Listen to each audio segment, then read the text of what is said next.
KPCC ವಕ್ತಾರರು ಹಾಗೂ ಮಹಿಳಾ ಕಾಂಗ್ರೆಸ್ ಪಕ್ಷದ ಮುಖಂಡರಾದ ಶ್ರೀಮತಿ ಡಾಕ್ಟರ್ ನಾಗಲಕ್ಷ್ಮಿ ಮೇಡಂ ಅವರನ್ನ ಕರ್ನಾಟಕ ರಾಜ್ಯ ಮಹಿಳಾ ಆಯೋಗದ ಅಧ್ಯಕ್ಷರನ್ನಾಗಿ ನೇಮಕ ಮಾಡಿ ಕ್ಯಾಬಿನೆಟ್ ದರ್ಜೆಯೊಂದಿಗೆ ಮಾನ್ಯ ಮುಖ್ಯಮಂತ್ರಿ ಸಿದ್ದರಾಮಯ್ಯ ಅವರು ಅನುಮೋದನೆ ನೀಡಿದ್ದಾರೆ.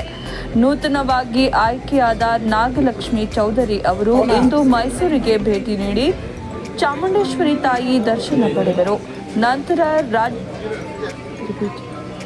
ನಂತರ ರಾಣಿಪ್ರಭಾ ಅವರ ನಿವಾಸಕ್ಕೆ ಭೇಟಿ ನೀಡಿದರು. ಇದೇ ಸಂದರ್ಭದಲ್ಲಿ ನಾಗಲಕ್ಷ್ಮಿ ಅವರನ್ನ ಸನ್ಮಾನಿಸಲಾಯಿತು.